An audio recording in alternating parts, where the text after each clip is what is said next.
Good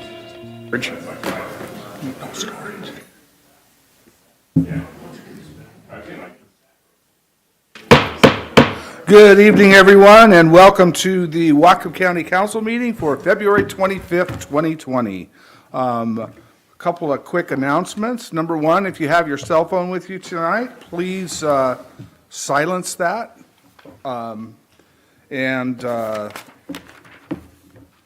When you come up to speak at the council for open session, we have no public hearings tonight, but please speak directly into the microphones. Would we call the roll? Pardon me? Call the roll. Call the roll, that's what I was going to say. Red Brown, Yep. Barry Buchanan, Here? Tyler Bird, Here. Todd Donovan, Ben Ellenboss, Here. Carol Frazee, here, Kathy Kirshner. Could you please stand and join me in the flag salute? I pledge allegiance to the flag of the United States of America and to the republic for which it stands, one nation, under God, indivisible, with liberty and justice for all. First thing up is we have 3 sets of minutes to approve. Do I have a motion? Move to approve. Second. We have a motion and a second. Any corrections to those minutes? Seeing none, all those in favor say aye. Aye. Opposed? That passes unanimously. Next up is the open session. So you have, each speaker has 3 minutes. Please state your name for the record. We'll keep track of your time. After 2.5 minutes, we'll give you a 30-second warning and then call time. The staff will do that. So go ahead and come on. Hi, good evening, council members. I'm Shannon Wright. I'm the Executive Director of Resources. I'm here on behalf of our organization, and I would first like to thank you for your recent funding approval for waste education in local K through 12 classrooms. I would also like to address several misunderstandings about resources that were reflected in inaccurate statements made by council members during your last meeting. I sent the council a letter on February 17th about these matters, and I trust you have all received this. So to set the record straight, who is Resources? Resources is a by-the-book, mainstream environmental education and advocacy organization, as well as a reclaimed building material business, The Restore. We have operated in Whatcom County for nearly 40 years, and we currently have 38 staff members. We advocate for environmentally sound land use, water, energy policies in Whatcom County that support the long-term viability of our natural resource base and a diversified economy. In regards to elections, this was a point that was brought up last week in your session. We do not back candidates, ever, nor do we endorse party platforms. That is actually against is prohibited under the IRS tax exempt status. So that's an important point that it seemed there was some misunderstanding about. We do, however, champion civic engagement and facilitate voter registration and informed voting. Relatedly, I would like to correct the inaccurate statement that was made last week, that Resources, quote, interfered with the public process that set the way council members would be elected. This is an inaccurate statement. What is true is that Resources supported Proposition 9 for 5 fair and equal districts in 2015.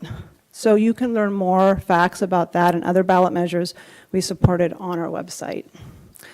Finally, it is important to address an extremely inaccurate and explosive characterization of Resources nonprofit activities made during the council's last meeting. Contrary to the statement last week, our tactics as an organization are commonplace. They're established organizing approaches utilized by thousands of nonprofits across the country and across the political spectrum. I believe that especially in these polarized times, we need to champion civil discourse. 30 seconds, please. I would be happy to meet with any of you, even if we do not agree on policy at any time, to find common ground, to explore areas where there might be misunderstandings. So please do not hesitate to contact me. I think that's a really good course of action. Thank you for your attention to our concerns and your ongoing contribution to our county. Allison Calder, Point Roberts. Wanted to update you on Sustainable Point Roberts. We actually were able to initiate our recycling initiative as far as getting people to bring their reusable bags to the marketplace. As of March 1st, the owner of the store will be donating 5 cents, $2 for scholars. And we are actually going to do it for the first 3 months will be dollars for scholars. After that, every 3 months, every quarter, she's going to pick a new Point Roberts charity to continue to do that. So we will continue to invite people to keep the environment clean, stop using the single-use plastic bags. So again, Sustainable Point Roberts is trying to get it done. I'm going to hand you something here. In regards to the garbage in Point Roberts, many of the council members have made comments that they had the concern that if you change our ordinance, that the company would not be financially viable. So I made a quick little email to the UTC and asked them that if the county amends the ordinance to change our minimum level of service, am I correct? In that case, the UTC would adjust the rates to fit the new model, ensuring that the provider maintains the appropriate profit level when the review is done to true up the rates. Mr. Kopp said he was going to double check with Mike Young. He did, and the answer was, yes, you are correct. So it is not in the purview of the council to need to be concerned whether the provider is profitable. The UTC will ensure at any level that they maintain their profit that they are allowed to make. If you have any other questions, please feel free.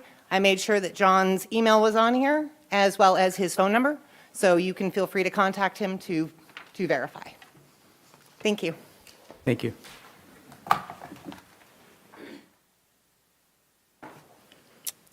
Louise Cassidy, 36-year resident of Point Roberts, and I've been before you for the last 2 years now.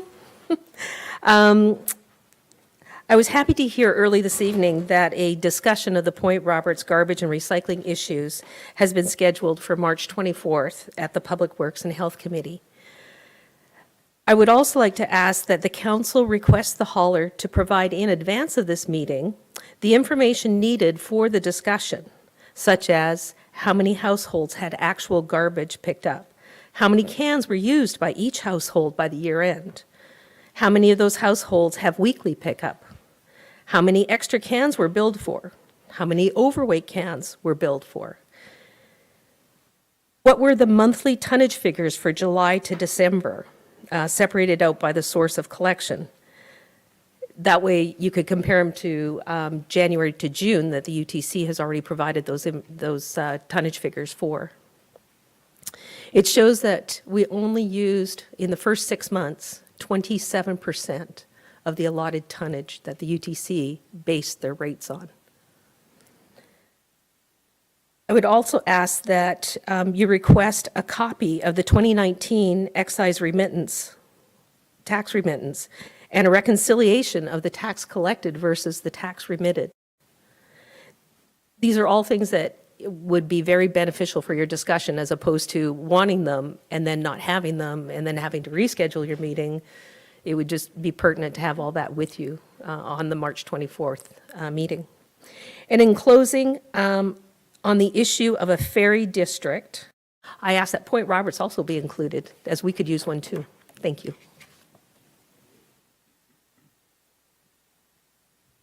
Hi, my name is Madeline Parrish, and I've heard the Pretrial Justice Institute cited in support of implementing a pretrial risk assessment instrument in the Whatcom County Superior Court, and I'm wondering if the recent changes to their official position regarding risk assessments will have any impact on Whatcom County moving forward. Thank you.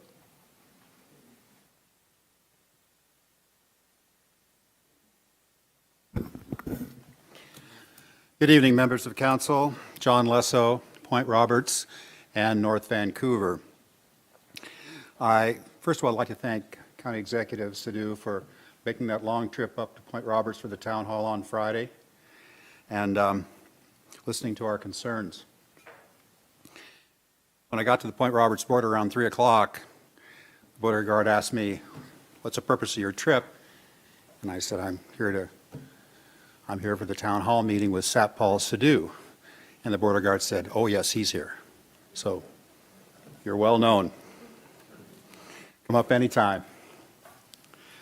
I also understand that Councilmember Ellenboss and FRAZEY and Buchanan are planning on coming up to Point Roberts as well. So that's great. Gives you an idea as to what the lay of the land is up there. The last time I was here, I indicated that there would be articles in the Canadian press about the proposal to vote on engaging in discussions with Canada to purchase Point Roberts.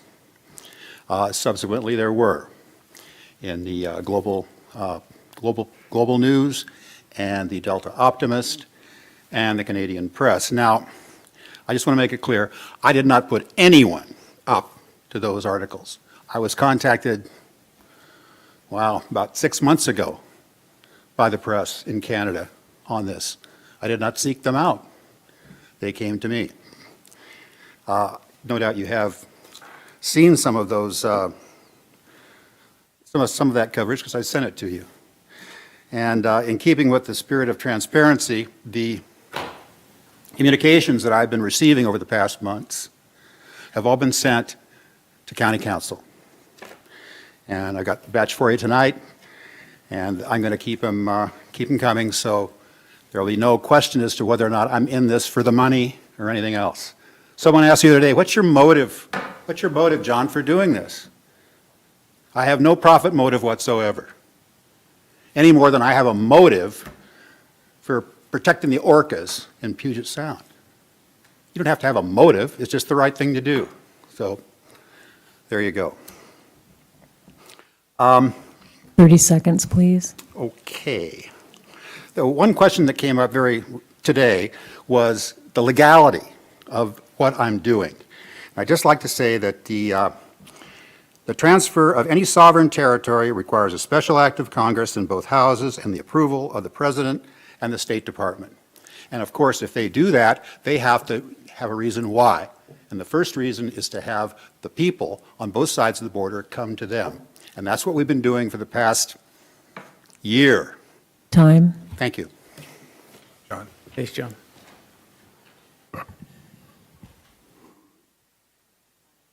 Rayma Blake from Lummi Island, and I just wanted to take a minute to thank you all for being part of and asking great questions at today's update on the Whatcom County Ferry. And I encourage you to support in whatever way the Roland Middleton's idea of a work group to go forward together and find solutions that answers everybody's questions. So I'm not sure what the next step is, but I encourage you to make it happen. I'm excited about working together.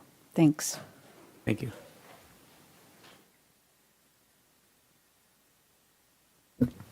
Jim Dickinson, Lummi Island. I was the member of the temporary ferry board in 2011. I am now part of LifeHack. I'm going to basically say same thing Rayma did. I encourage you to vote for the proposal of the committee here that was put forward to the Public Works meeting. The Lummi Island Ferry is running on basically a river of money that could be used in other ways. It's time for it to be replaced. It's way past. So thank you. Ken Calder from Point Roberts. Let's talk fact. The disposal rates for garbage in Point Roberts is at least double that of what is charged in other transfer stations in the county to ensure that the provider has money to get that garbage hauled out. The Washington Utilities and Transportation Commission will ensure that all providers of curbside collection will remain profitable when they file for regular rate reviews. Can-Do provider Dave Gallatley stated in the October 11th, 2018 WUTC meeting that Whatcom County staff asked Gallatley to hold off on a rate review until Whatcom County Health Department could work out changes to the garbage system to put downward pressure on rates and ensure vendor stability. Whatcom County Health Department asking CANDO to not file a rate review caused CANDO to have its first year to end up in the red. We're pretty sure it was his overspending to get the new computer system that was needed for this ordinance going into place, but it was his first year in the red. If CANDO had asked for a rate review in 2016, they would not have ended up in the red. The UTC stated at the October 2018 meeting that if CANDO's customer base remained the same, that the rate would have gone up 18% to those 325 curbside customers, which I am one of those original 325 customers. With the inclusion of almost 1,600 new customers, the rate still went up 12%. The rate should have gone down with economy of scale and everything else, but it still went up. 2/3 of what it would have gone up with, only keeping with the original 325 customers. Point Roberts is still a part of Whatcom County and should be treated the same as the rest of the county. If John had his way, Mr. Lesau, we wouldn't be talking this. It would be treated like the rest of the lower mainland of British Columbia, be on the taxes, they would have their rates, whatnot. As far as letters coming in to all of the council members, through a Freedom of Information Act, it's been found that one letter from a D. Bennett turns out to be D. Go, who is president of the Chamber of Commerce. She ended up getting a job at CANDO 30 seconds, please. after this ordinance was passed.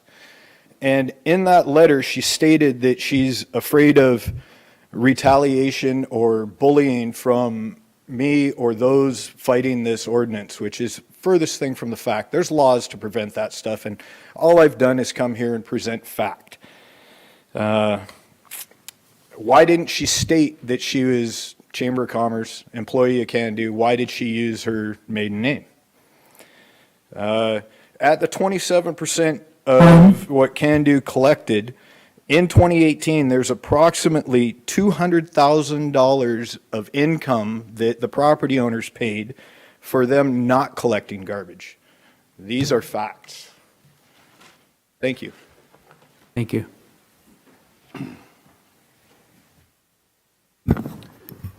Max Perry, Whatcom County, and we listened to your presentation on the ferry at home. We didn't come. We just listened on the podcast. And you guys are between the rock and the hard place with the ferries, with the. I'm with Ferndale, from Ferndale, and we turned down the operation bond that they have because we passed the new school for it, so our property tax went up 40% this last year, this last assessment, and it's going to go up more because it's not all on there yet. So we turned down the operation. So you're going to be faced with the same thing with the ferry, and then you have the jail.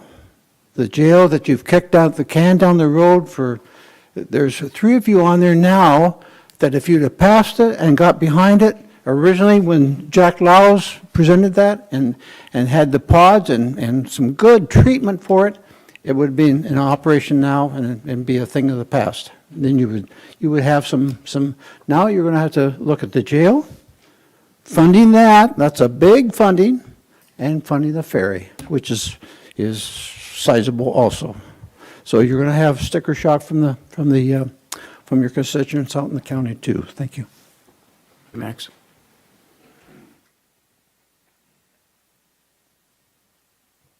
Robin Dexter, 2600 38th Street in Bellingham. This is the first time I've spoken before some of you, so I'd like to say I appreciate the challenge of your job, and I thank you for your willingness to do it. Shannon gave you chapter and verse on resources, so I'm just going to tell you, I've been a member of Resources for many years, and occasionally my wife and I even send them a few bucks, just the way we do at Lighthouse Mission and Hospice and Red Cross. I'm sure a lot of you do the same thing. That said, I'm somewhat familiar with council procedure, and I'm here tonight to let you know that I'm really deeply offended by the handling of the consent agenda at your last meeting, and by the remarkably inappropriate language that was used. You were talking about me, and my wife, and my neighbors. Even I know that reservations about consent agendas items should be dealt with in the Finance Committee during the day. I'm sure the word crisis is overused, so especially often by people who are before you on a particular issue. So let me simply observe that these days we're confronting plenty of serious problems. Pick one. Water, criminal justice, homelessness. How about coronavirus? And my favorite, climate change. They're not going to be effectively dealt with locally by using partisan and hyper-partisan solutions. Our challenges are too big and I think too urgent. And locally as a community, we need to rely on our likenesses and not our differences to make progress. And beyond that, frankly, I don't know quite what to say, but suggest that this council, as councils have in the past, maybe invest some time in a special meeting or even better, a retreat, and find a way to an attitude which allows everyone to pull in the same direction.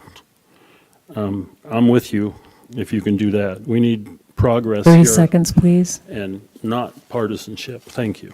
Thank you.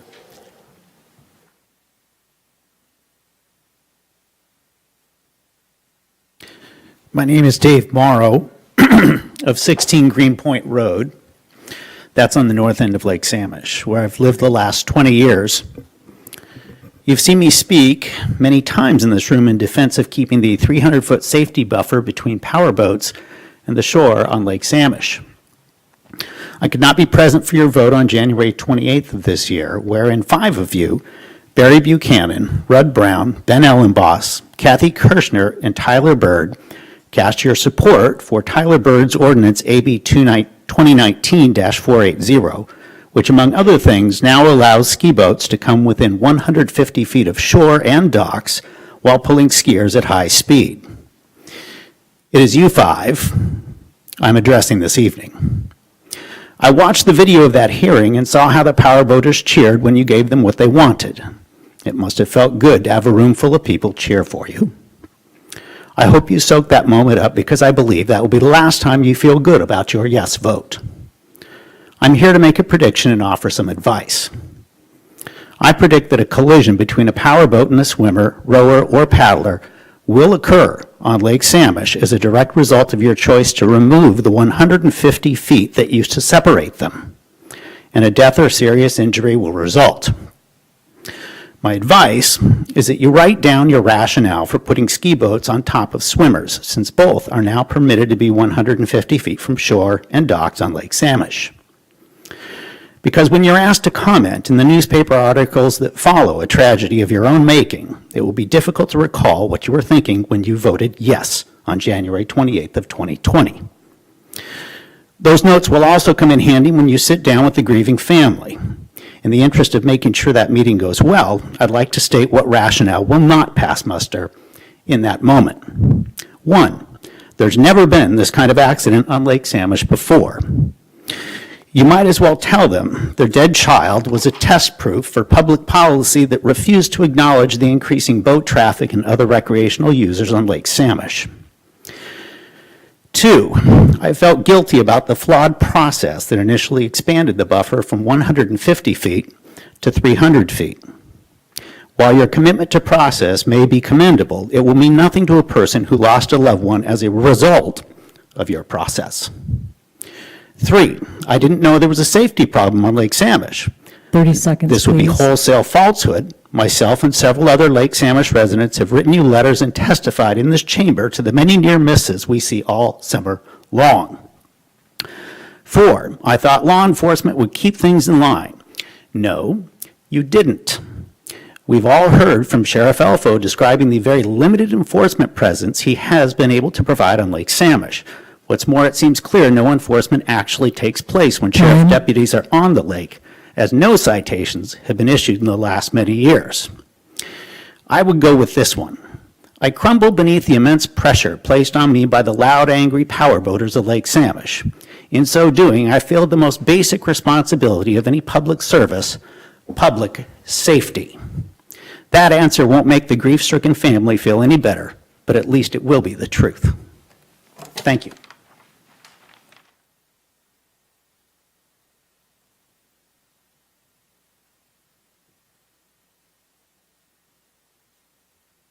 Rick Allison, 4825 Alderson Road, Birch Bay. I'm glad you guys are having fun. The only thing I want to focus on is Point Roberts. I could have fun with all these issues, but Point Roberts. Point Roberts. Get a little closer to the mic, Patrick. Eat the mic is what I tell other people. Okay, I'll keep my tongue off it, though. Point Roberts is an area that is not urban. It will never be urban. It will never be efficient to service. Yes, it needs garbage service. Yes, some people are there only part of the year. Yes, they need to pay into it to make it work. It's not called a tax, it's a fee. Good luck with this. I don't know how to help you anything else, but you know, if it's not efficient now, and you get everybody into it, you're spread the inefficiency. So it's going to cost more. It's not garbage, it's cost more. Good luck. Thanks, Patrick. Patrick.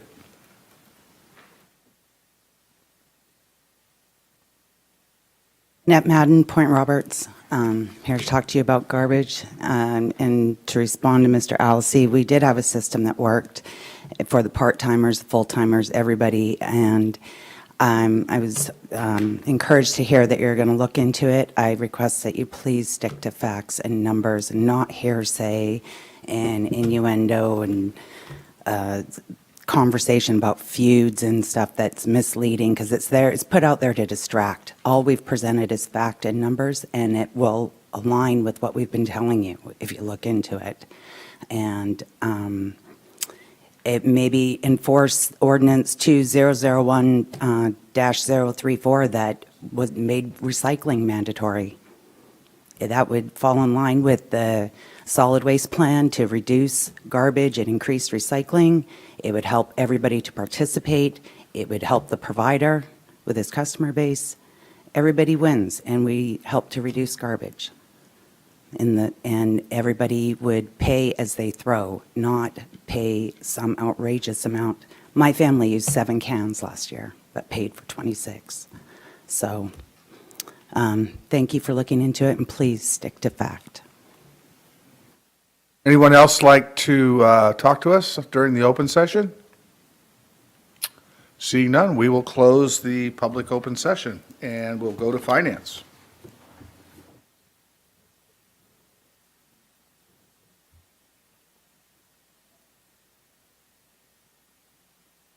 First item on our agenda is AB 2020-089, request authorization for the county executive to enter into a contract between Whatcom County and International Organization of Masters, Mates, and Pilots and Inland Boatmen's Union of the Pacific, pages 15 through 42 in your packet, and that was approved in committee 3-0, and I so move. We have that motion. Any discussion? Seeing none, all those in favor say aye. Aye. Opposed? That passes unanimously. The next item is AB 2020-076, ordinance amending the 2020 Whatcom County budget, request number 5 in the amount of $792,558, pages 2 through 14 in your packet. That passed in committee 2-1, and I so move. Discussion on that motion? Seeing none? Oh, Mr. Byrd. I voted against this in committee, and I'm going to vote against it tonight. There's 2 issues on this that I disagree with. One is the Point Roberts trailer and funding improvements of that facility when the cash flow generated by it doesn't cover the cost of the facility, let alone the cost of replacing the unit in a reasonable period of time itself. And so I disagree with that. We're already subsidizing that company and mandating its service area and guaranteeing it a monopoly and a profit. I don't think we need to also be investing taxpayer funds into building its structures and its facilities further. That should be up to them to maintain and cover the cost of upkeep for. The second is the proposed budget for the new stormwater tax. When we came out, we had very specific goals that we were associating with that and very specific areas that we wanted to invest those funds, such as the HIP program or stormwater runoff. In reviewing this specifically and the budget that was proposed, I'm looking at it and we have things like office and operational supplies for $7,000, office and operational supplies INT for $200, printing for $5,000, books and publications for $200, software for $750, shipping and freight for $5,000. I understand we're going to have operational costs, but I don't see where the programs are that we're supposed to be investing in and exactly what those outcomes are. And that's what I want to see, not necessarily how much we're spending on the printers and the paper and the marketing supplies or the meetings to discuss these things. And so I didn't agree with the tax, and I definitely don't agree with how we're breaking down the budget to spend the money at this point either. Okay, other discussion? Mr. Donovan? Just in following on that, the council did set up the Lake Whatcom Stormwater Utility, and we did have a comprehensive list of those projects. And while this piece of the budget doesn't have them in there, Mr. Bird, you can find those, and we've discussed those in previous hearings. I understand that you didn't support it then, but this is a sort of administrative start to setting up the budget for the utility, which has been operating through other county agencies. But there's definitely a project list there that we've seen, and you can find it, or we can get it for you if you need to see that. But we've seen it previously. Any other discussion? Seeing none, please call the roll. Bud Brown, Yes. Barry Buchanan, Yes. Tyler Bird, No. Todd Donovan, Yes. Ben Ellenboss, No. Carol Frazee, Yes. Kathy Kirschner, No. That passes 4-3 with Byrd, Ellenboss, and Kirschner opposed. Next up is the Public Works and Health Committee. Okay, we have Resolution AB 2020-094, resolution amending the membership of the Homeless Strategies Work Group, pages 45 to 47. It was approved 3-0 in committee, and I so move. Okay, do we have any discussion on that motion? Seeing none, all those in favor say aye. Aye. Opposed? Passes unanimously. Next item is AB 2020-100, the appointment of one council member to serve on the Stakeholder Advisory Committee for the Public Health, Safety, and Justice Facility Needs Assessment. And I will say I am volunteering for that, so. I was going to put your name up. I nominate Buchanan. Second. Okay, any other nominations? Seeing none, we'll close nominations. All those in favor of myself being nominated, please say aye. Aye. Opposed? That passes unanimously. Next up is council appointments to boards, commissions, and committees. AB 2020-065 is appointment to fill one vacancy on the Business and Commerce Advisory Committee, higher education category, and the applicants are Eva Schulte and CJ Science. Do I have a nomination? I move to nominate CJ Sites. I'll second that. I move to nominate Eva Schultze. How do we say that? Okay, both, And I'll second that for the sake of having both of them be discussed. okay. So we have nominated both applicants. I guess we'll have the, Dana, you call the there any roll and we'll discussion? vote. Yes. I'm going to abstain as I have in several of the appointments of this because, again, I'll say this before for people who were here and for people who weren't here on council before, that this committee was set up with the largest employers in the county excluded as voting members from it, including these higher education institutions. So I will abstain from, I think they're great, but I think it's a flawed committee to have, particularly with the discussion we're having today about housing and the impact that the University Western's had in not supplying housing and not having them in there as voting members on this committee. I think is a mistake, and I still think it's a mistake. So I will abstain on voting for these. Ellenboss. Can you break that down a little more succinctly? When the committee was set up, I think they were actually going to be voting members, and the council decided to not have them voting members.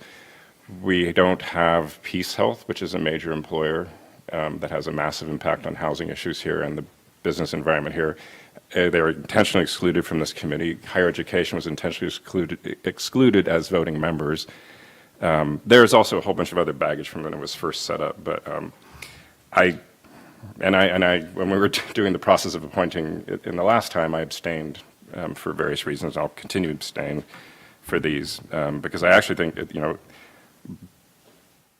healthcare and higher education are massive factors in terms of our business and commerce in this county, and they are intentionally excluded as voting members on this committee. So I will continue to abstain. This is nothing against these nominees; they're great. I look forward to more input from this committee, but that's how it was designed, and I didn't support it then, and I don't support it now. Ellenboss. Sorry, I'm still, so the sites lady from the business advisory. Small business advisory. Yep, at Western. So I'm trying to understand what you're saying. I get that it's not against these people, but you're saying that we should have members from higher education and the hospital? I was saying. I guess I'm asking because it sounds like you got a valid point, but I want to make sure. As I said last year, whenever we first set this up, that some of the county's largest employers were intentionally excluded as voting members on the Business and Commerce Advisory Committee. I thought that was a mistake then. I still think it's a mistake, and I'm going to abstain because it's not saying anything against these people as providing positive input to the committee. I just don't think that the committee accurately reflects business and commerce as it exists in Whatcom County when we exclude as voting members the largest employees in the county. Okay, so this CJ Sites, you wouldn't consider her a representative from higher education? They're non-voting members, All right. and they were actually, the initial proposal had them as voting members, and they were, because they didn't work for for-profit companies, they were stripped as voting rights. And I would have to go back and listen to all those meetings again, but I think that was a mistake then, and I still think it's a mistake. Mr. Byrd. So you didn't see the original ordinance and the way it was structured, and I think that's part of what you guys are trying to talk about, and the part that's missing. Yeah. Here. So in the original ordinance, it specifically says that you have to work for a for-profit essentially in order to be a voting member. So there's seats for nonprofits and for government bureaucrats or positions or electeds, but those are non-voting positions.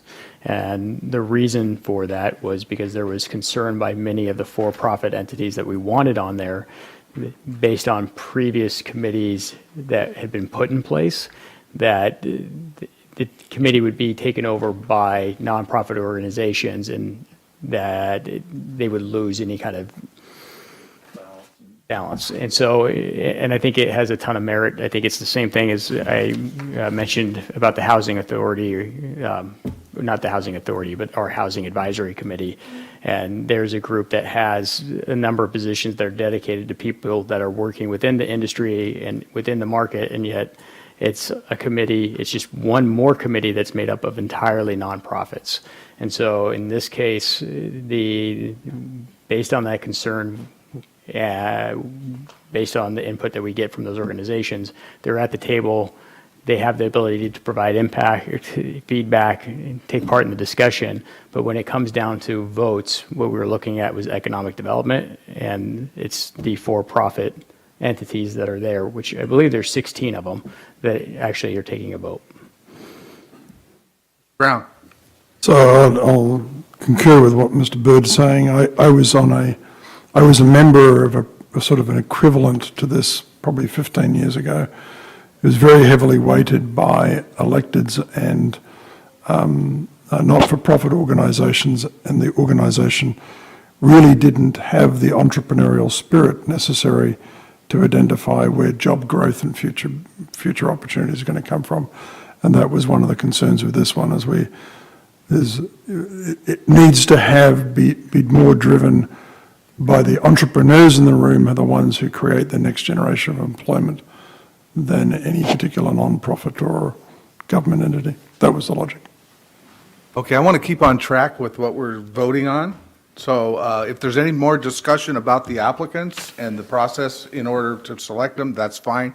If we're going to talk about the merits of the committee, then we need to open that up in a different meeting. Mr. Ellenboss. So we got some exposure to the second applicant. Is the first applicant in the room? And if they are, could we hear from them, or is that out of line? No, that's fine. Yeah. If they're here. Are either of the applicants here? Okay. Bird. Sure. I'm going to speak in favor of CJ for this position. I read both of the resumes in the application.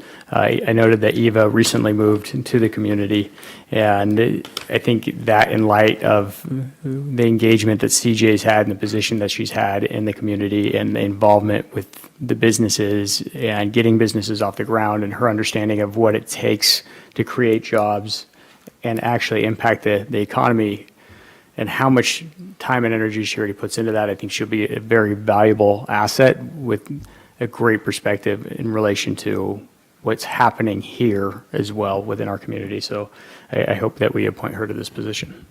Yes, I agree with Councilmember Bird. I've worked with CJ for probably over a decade in local economic development. I think she's the right person for this. Anything else? Mr. Donovan. Well, since I'm trying to pivot from the way you pivot in terms of the conversation being about these applicants. So I'll actually change my abstention to a no, because I think this is a disservice to them to have them on as non-voting members. And I think we have seen the first recommendation from this committee lacking credibility because these sorts of people are not able to vote.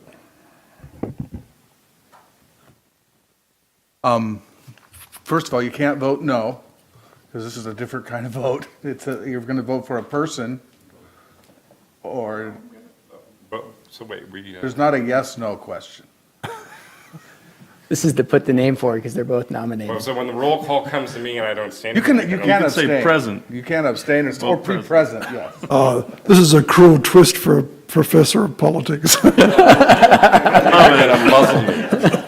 this guy taught me politics too. Do you believe that? Very well, Colonel. I was trying to stay in the bounds of the discussion as the chair said. You were. Okay. Please call the roll. Rudd Brown, CJ Sides.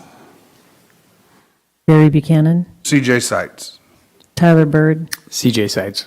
Todd Donovan, Ben Ellenboss, CJ Sites. Carol Frazee, Eva Schulte. Kathy Kirshner, sorry about that. Eva Kathleen Schulte. Point of order, Mickey Mouse wasn't nominated. Okay, so we have 4 votes for CJ, 2 for Eva, and 1 for Mickey Mouse. So looks like CJ is appointed. Next up is AB 2020-085, appointment to fill 1 special district vacancy on the Consolidated Drainage Improvement District number 31, Board of Supervisor, and it's Supervisor position number 3, and the applicant is Vernon Dykstra. I move approval of Vernon, or nomination of Vernon Dykstra, as well as approval to the position. Second. Okay, we have a motion and a second. Discussion? Yes. Good job with the pronunciation on the Dutch last name. Well, that was easy. those other ones. That was not too hard, actually. Any other discussion? Seeing none, all those in favor say aye. Aye. Opposed? That passes unanimously. Next up is AB 2020-078, appointments to fill vacancy on the Birch Bay Watershed and Aquatic Resources Management Advisory, otherwise known as the BB Warm Committee. And the applicant is Jackie, Bergalt. okay, what he said? Jackie Boglal, council acting as the Flood Control Zone District Board of Supervisors. Do I have a motion? I'll move approval. We have a motion and a second. Any discussion? Mr. Ellenboss? Jackie's maiden name is Dykstra. That helps. Thank you. Bergalt's not that hard. Any other discussion or clarification? Seeing none, all in favor say aye. Aye. Opposed? Passes unanimously. Next is executive appointments to boards, commissions, and committees. AB 2020-090 requests confirmation of the executive's appointment of Diana Fair, Hadrian Starr, and Mark Walker to the Whatcom County Housing Advisory Committee. To confirm? Second. We have a motion and a second to confirm. Any discussion? Mr. Byrd? I'd like to thank the executive for putting a small delay on this and accepting some additional applications. I'm excited to see somebody with the level of experience that Mark has. I mean, it was pretty wide, everything from residential homes to apartment complexes to commercial projects throughout the county and several of the cities. So fingers crossed that coming years we can get some more people like that on there and balance that out a bit. But thank you very much. Ellenboss? Again, if they're here, can we hear from them? I mean, I know we're not picking, but if they came, just to introduce a face to a name, to whatever they want to say? Or are they not here? Not here. Okay. Any other discussion? Seeing none, all those in favor say aye. Aye. Opposed? That passes unanimously. Next up is introduction. Do I have a motion to introduce? Move to introduce. Second. Both items. We have a motion and a second to introduce. Is there any discussion? Seeing none, all those in favor say aye. Aye. Opposed? That passes 7-0. Next is committee reports. Finance and Administrative Services Committee. Yeah. So today we had a report from the executive. They went out last week to Point Roberts and had a couple meetings that sounded like they were productive. There's also an upcoming meeting with Green Apple and the partners who are looking at that project and considering it and trying to find a solution that's coming up here this Friday morning. And then they're also in the process of continuing to work on some updated templates and finance forms that we've been discussing. So in addition to that, we had a great presentation from SBDC and CJ, who we spoke about a minute ago. She presented some really fantastic facts in regards to what their organization's been able to do with the funding that they're receiving. So some of the things were that last year they helped, about 20% of their help went towards work with startups. There's no cost at all to the businesses that they're serving. The 61% of all the jobs in our community are created by companies under 100 employees. So not mega corporations, but small mom and pop shops that the money goes right back here into our community.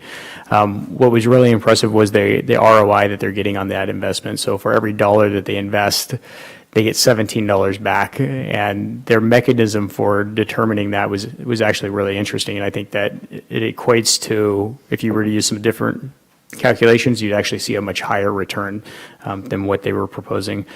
Job growth through companies that were working with them was 11.7 times faster than the national average. And so they're doing a fantastic job supporting local companies, local businesses, and local jobs. And I hope that we can see more of this and really support them in the future. Okay, anything else from your committee? Nope. Okay, Public Works and Health? Yes, we had an update from the Health Department on the coronavirus. Because after reading the news document from the Center for Disease Control, Kathy brought it forward, we needed to hear from someone. And they recommended, and we ask that they put out more information about preventative, like washing your hands a lot and, covering your coughs and your sneezes. And also, they are ready, they're working to bring, updating our pandemic plan that we used for the H1N1 flu 10 years ago. And so they have that ready to go, and hopefully we won't need it, but just to be aware and preventative. Also, a presentation from Carl Weimer regarding pipeline safety. The Pipeline Safety Trust we put in place with when the explosion happened, I think in 1999.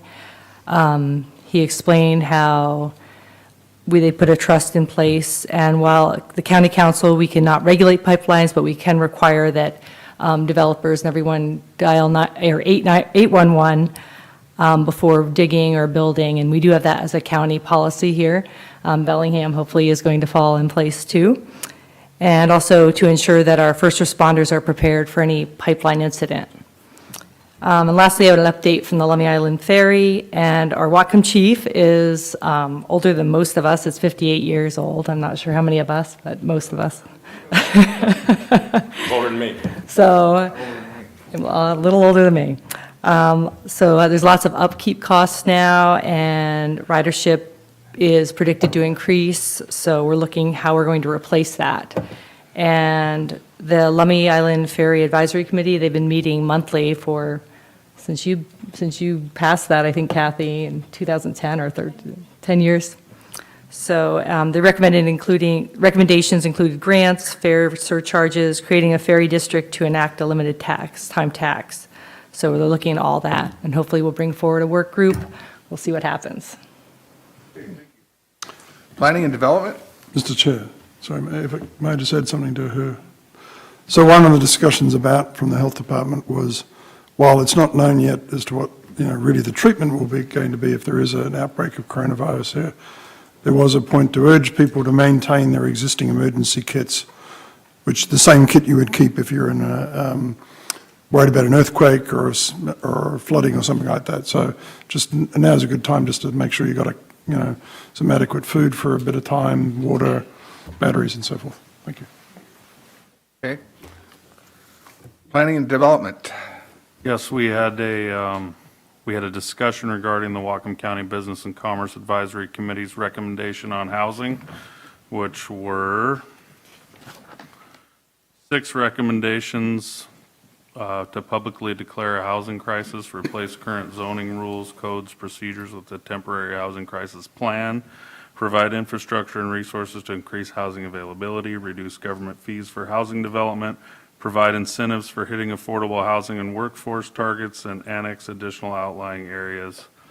And they recommended that the crisis be designated until we meet certain criteria, and we discussed that fairly in depth, and the action we decided to take was to invite the small cities and Bellingham Planning Department and staff and the committee as well to come and have a more robust discussion on whether it would be appropriate to declare such crisis, and then actions we could take if we felt that it was justified. Great. Thank you. Ms. Kirshner.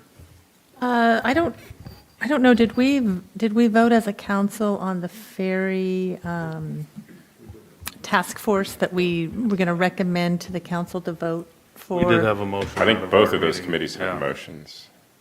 Public Did we? Works did and Planning did. Yep. Oh, okay, you're saying He's there's correct. another one that comes up too, but think I about a think, letter. I think Carol, didn't we moved in our committee that I don't want to call it a task force, but a working group would be established with 2 members of the ferry task force and then Councilmember Ellenboss and Councilmember Donovan. We were going to recommend it to the full council. Yes. Did we vote on that? Not as a full council. Okay, so we need to do that, We want to right? do it for the full council now. I think that's what our recommendation was to approve it, to move it to the full council to vote on that. Does that come in 2 weeks at our next meeting then? Can't we do it right now? Can do it right now. So I'll Would you move like to that, repeat I'll that? move that, that the council establishes a work group consisting of Councilmember Ellenboss, Donovan, I think it was Rayma Blake and Pat Dunn from the Ferry Task Force, and Roland Middleton. I think that was it, wasn't it? As described by Roland Yeah, Middleton. that's what I was going to say. As described by Roland Middleton in committee this afternoon. I'll move that the council accept that as an approved action. So would this be a subcommittee of the Life Act? Otherwise, we have to go through the whole resolution process to I think create it a was work, just a meeting of the minds. the Minds Work Group? That was my understanding. Mine also. Yeah. Okay. How about yours? Meeting of the minds. We're the ones that get to go to all the meetings, so. Christie had the motion, and I think it was as described by Roland Middleton and all of the same parties. That's right, yeah. Ms. Kirschner. Do we have a good record of that? Yes. We do, okay, thank you. Okay, any further discussion on that motion? Seeing none, all those in favor say aye. Aye. Opposed? Passes unanimously. Anything else for, Yeah, we had a motion out of the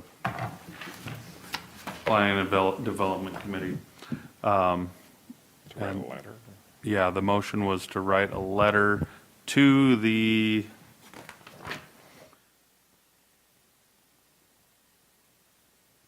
Whatcom County Business and Commerce Advisory Committee, letting them know that we appreciated their work, we were evaluating their work, and we would like them to be involved with a little more input. Is that On the housing issue.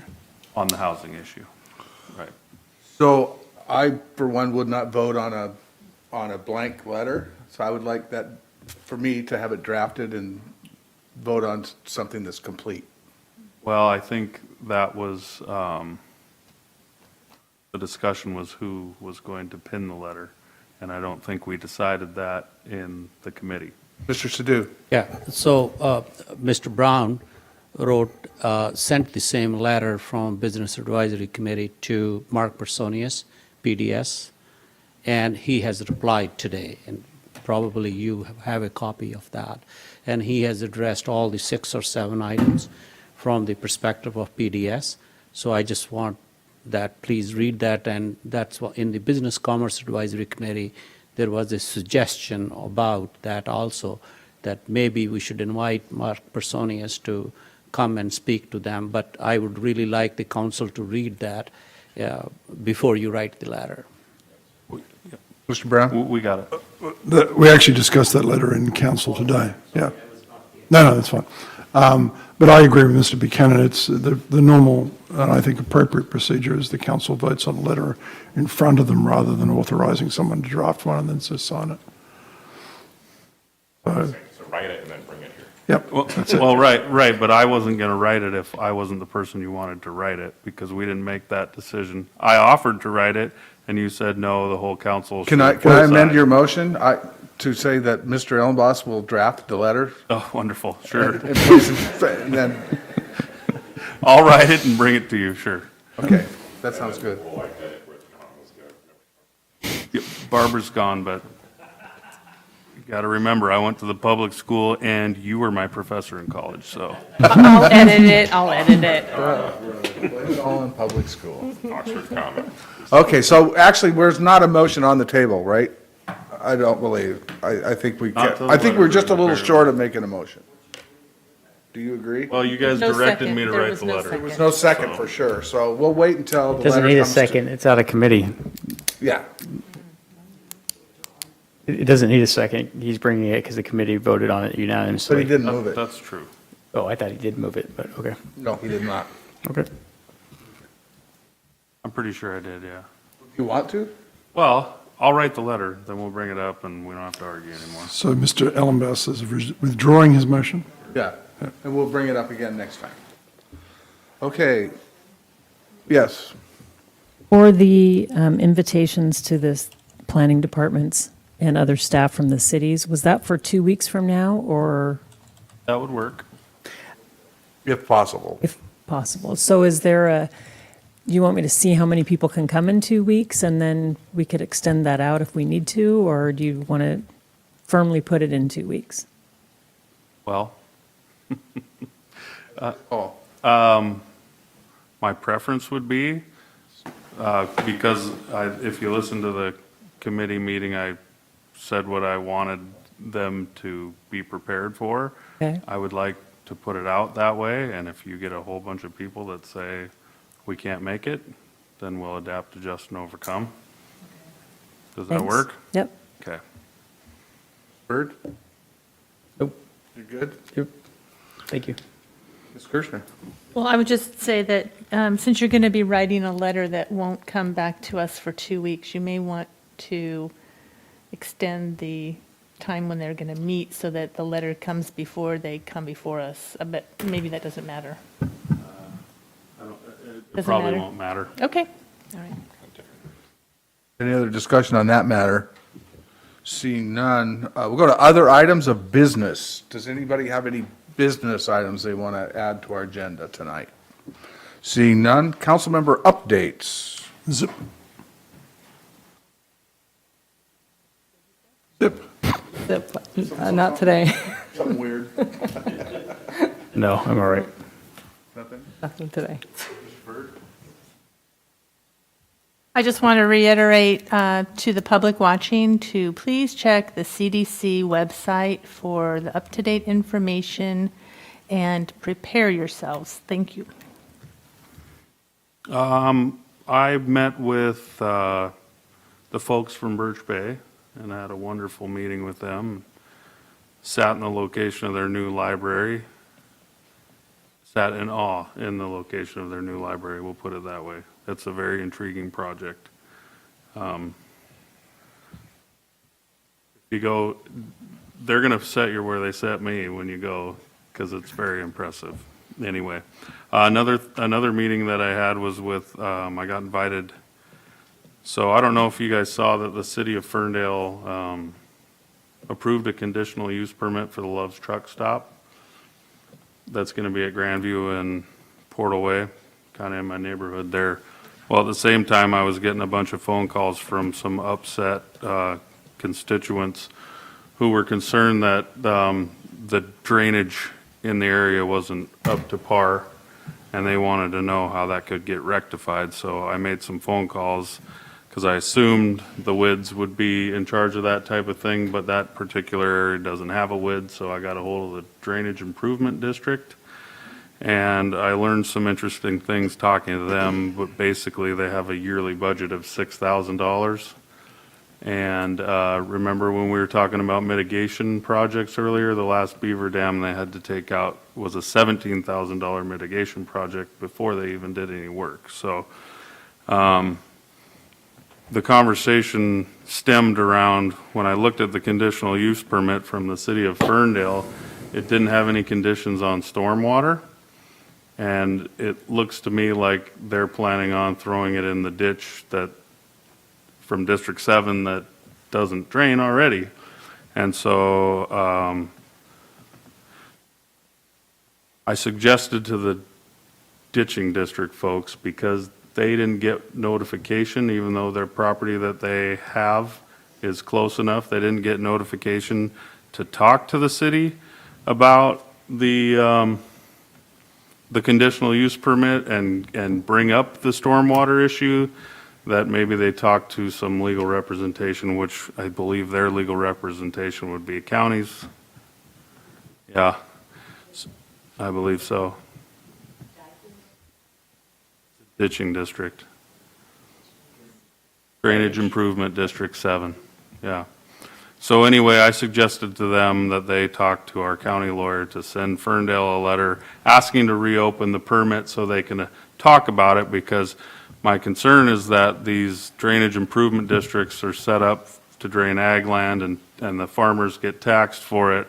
But now we've got some rural uses and some light industrial land that we've, the county's designated light industrial, and those impacts are going to hit an already under-maintained and overwhelmed system. So that might be something that we might see coming our way in the future. I found it to be an interesting problem that there's probably a solution for, but it might cost money, unfortunately. Donovan? Speaking of money, so I've been working with LIFAC, or going to LIFAC meetings, I think since I've been on the council, like 4 years. And a year or so ago, or maybe even farther out, I would every now and then these council updates go on. At some point, LIFAC's going to come to us about the actual costs of this ferry, and it's going to be expensive. And we had that today. And if anybody's not seen the hearing today, I want to commend the public process, and Mr. Middleton said this earlier today, the public process out there, the engagement that they have from the whole community, and the work with the consultants to kind of come up to, here's the level of service that we as a council have, we've worked all this stuff. But today was the first time we heard the price tag on this, and this is going to be tough in terms of how we figure out how to pay for this. But I just want to throw this out there, like, if we don't do it, the amount that we're spending on maintenance and dry dock is just going up, not exponentially, but we're kind of spending the money one way or the other. But it's going to be challenging. I look forward to us trying to figure this out. I have no easy answer to it. Okay. Anything else for the good of the order? Mr. Brown?